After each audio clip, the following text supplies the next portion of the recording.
Will Smith was driving through a quiet Los Angeles neighborhood, enjoying a rare moment of peace as the golden afternoon sun filtered through the palm trees lining the road. His windows were rolled down, and the breeze was warm against his face. The world felt calm. He had just finished a meeting and was heading home, humming to himself as he stopped at a red light. When it turned green, he gently pressed the accelerator and moved forward with ease, careful and composed as always.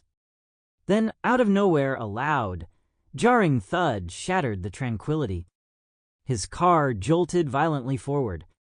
His hands tightened on the steering wheel by instinct. His chest slammed lightly against the seatbelt.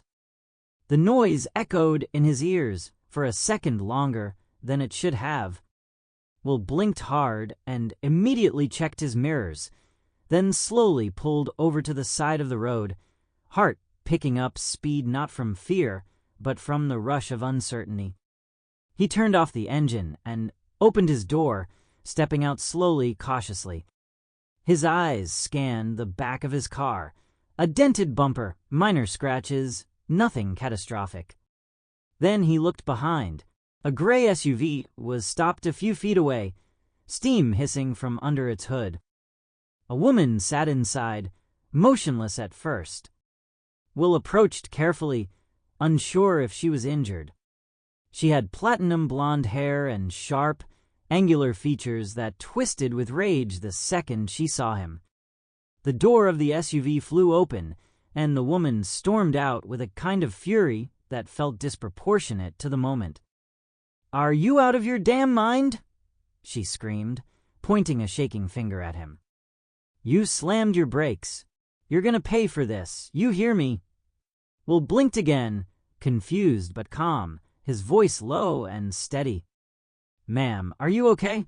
Is anyone hurt?" She ignored his question and stepped closer, her tone growing shriller. "You think just 'cause you're famous, you can get away with this? You better have good lawyers, 'cause you're paying for all of this. My car is totaled." Will raised both hands, palms open, signaling peace. "I was just driving straight. I didn't hit the brakes. You rear-ended me." Her face went red. I saw you slow down." Her voice cracked with emotion, anger, maybe fear, but it was already morphing into something darker. "You celebrities think you're above the law. Well, guess what? You're not. I'll make sure you pay. You're going to jail for this. You'll never act again when I'm done with you." Will's heart dropped a little at the intensity. Something about her tone wasn't just about the accident. It was personal. She was shaking now, pulling her phone from her purse, dialing rapidly. 911. "Yeah, I was just in a hit and run. This man ran into me, and now he's threatening me." Will's eyes widened. "What?" he said, a little louder, stepping back. "I didn't run into anyone. I haven't even moved." Her eyes blazed. "Oh, don't you try to play the victim. I've seen your movies. I know who you are." Her words came fast, filled with venom. "You're gonna rot for this. You hear me?" She spat on the ground beside his shoe. Will took a deep breath. "I'm not threatening anyone. I asked if you were okay. That's it. I'm not going to argue with you." He pulled out his own phone and began filming just to be safe. Her eyes caught the movement, and she started screaming louder, stepping into the frame. "Go ahead. Film it. Everyone's gonna see what kind of person you really are." Cars slowed as they passed by, some drivers glancing, others filming too. The woman's voice grew more theatrical as the attention increased. "He tried to hurt me. He's a liar. He hit me, and now he's trying to intimidate me." Will's mind raced. This wasn't just a misunderstanding. She was spinning a story right in front of him, feeding it with every ounce of hatred in her voice. Still, he didn't yell back. "I'm not going to escalate this," he said softly, mostly to himself. Then he turned and took a few steps back toward his car, phone still recording. Sirens were already in the distance, growing louder. He watched the woman pace in angry circles, yelling into the phone again, fake crying. Something about the whole thing felt surreal. He had been in minor fender benders before, but this was different. This wasn't about damage. It was about something inside her that had been waiting for a moment like this. Someone like him. A famous black man, alone in a quiet neighborhood. She had found her stage. Will exhaled, steadying himself, knowing this wasn't over yet. Will kept his distance, still recording with his phone, trying not to react as the woman kept yelling into hers, her voice becoming increasingly desperate and theatrical. After a moment, he stepped forward again, just a little closer, not threatening, just enough so his voice could be heard over the rising volume of her accusations. "Are you sure you're okay?" he asked, his voice calm, measured, careful. "Is anyone hurt?" For a split second, there was silence, like a bubble of truth trying to push its way through all the chaos, but she burst it with a scream. "Don't play nice with me. You're gonna pay for this, you understand?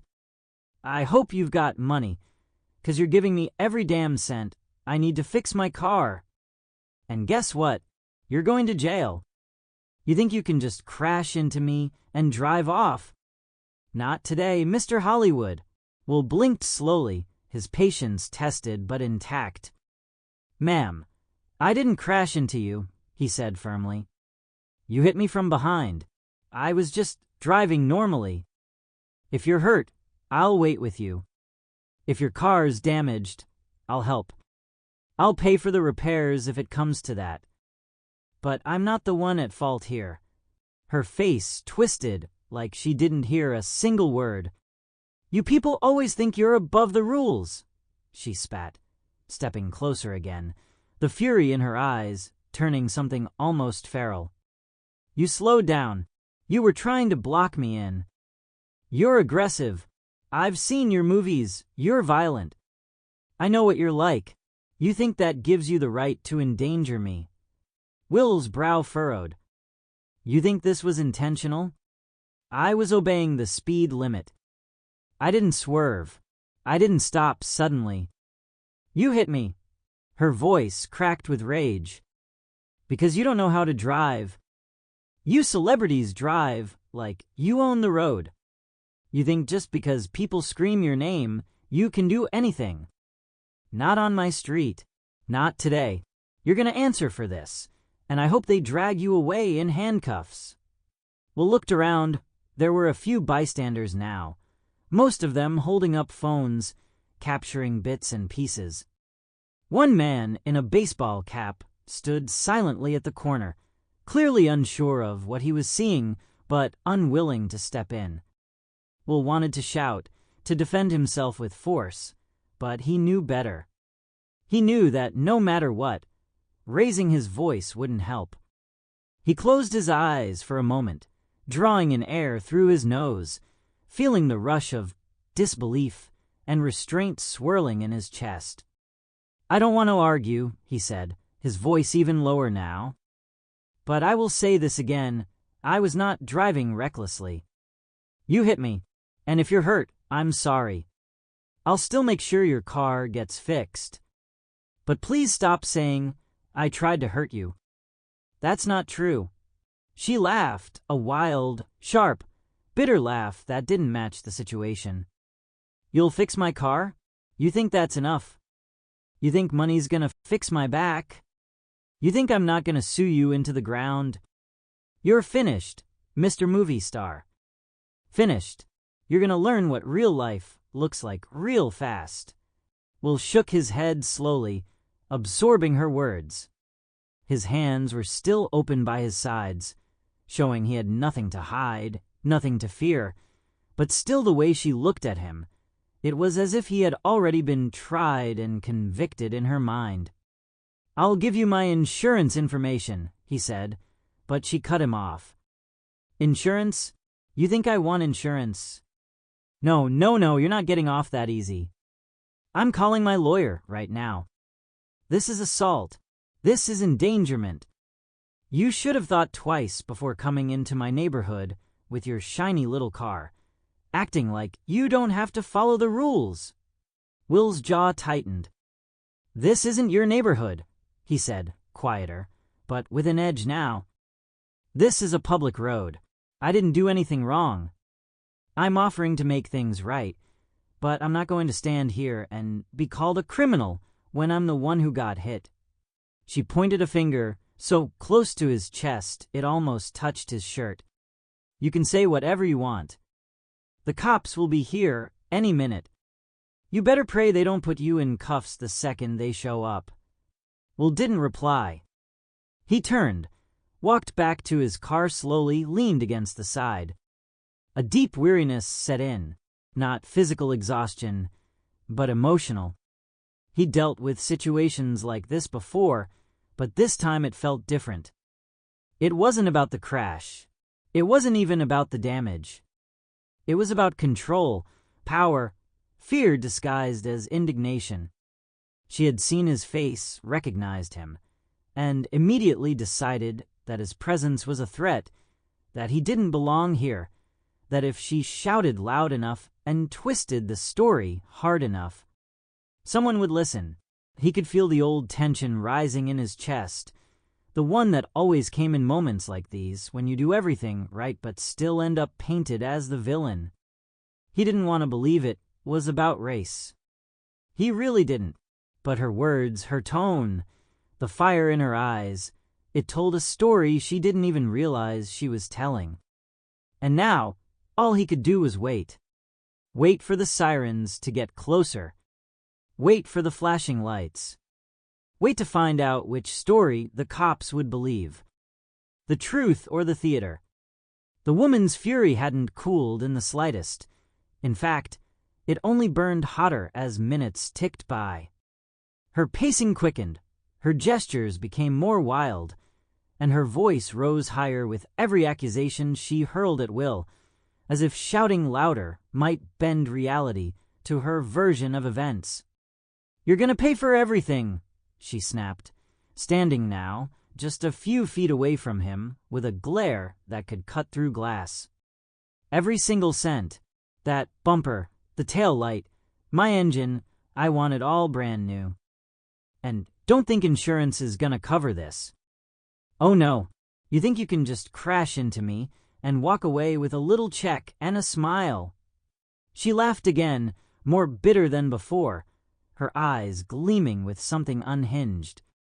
"You think you can just smile your movie star smile and everything disappears. Not with me. I'll sue you for damages. Emotional distress. Trauma. I can't sleep at night after this. I can barely stand. My back's ruined. I'll get doctors to say whatever I need. You hear me?" Will stood still, his phone still recording at his side. He didn't speak. He knew there was no reasoning with her now. Her eyes darted toward him as she pulled out her phone again, stabbing the screen with her finger. "I'm calling the police again. They're taking too long. I'm telling them you're dangerous. I'm telling them you're threatening me. You just wait. I'll have you in cuffs before the hour's out." Will clenched his jaw, not in anger, but in restrained disbelief. He glanced at the bystanders still watching quietly, some still recording, some whispering among themselves. He wondered if any of them would speak up if things escalated further. A few looked like they wanted to, but none stepped forward. And then, finally, the sound of approaching sirens cut through the heat of the moment.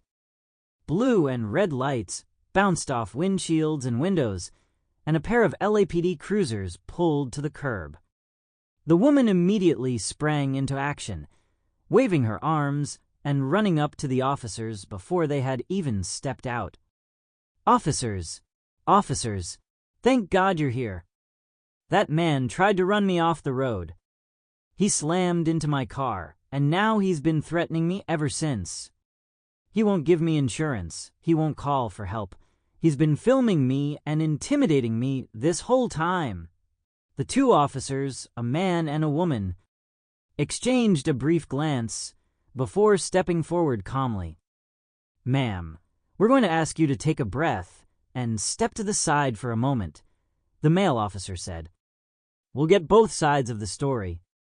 "Please don't yell," she scoffed, stepping back, but not quietly. "You'll see. Just wait till you hear what he's done." Will approached slowly, hands clearly visible, his phone still recording. "Good afternoon," he said calmly. "I'd like to show you the footage I took, and there may be cameras on the street, too. I was driving normally. She rear-ended me at a stoplight. I asked if she was okay, and she started screaming. I offered to pay for repairs, even though I'm not at fault, but she's made accusations I'd rather not repeat." The officers nodded. "We'll take a look. Do you have your license and registration?" Will handed it over, without hesitation. The female officer gestured toward a traffic pole. "There's a city cam right there. We'll call it in and have the footage pulled. Please stay here." As she walked away, Will exhaled slowly and leaned against his car once more. The woman was still ranting, now waving her phone toward a growing crowd of onlookers, some of whom were quietly muttering that they'd seen what had actually happened. The male officer returned after a few minutes, speaking into a radio. Moments later, a patrol car across the street confirmed that the footage had been retrieved and reviewed remotely. He approached Will with a neutral expression but firm voice. "Mr. Smith," he said, "we've seen the footage. You're not at fault. The recording shows you were at a full stop when the other vehicle struck you from behind. You did not engage in any reckless behavior. We'll file the report accordingly." Will gave a slow nod. "Thank you, officer." But the male officer wasn't done. "We're also obligated to let you know that the woman made a false statement regarding a hit-and-run and intimidation.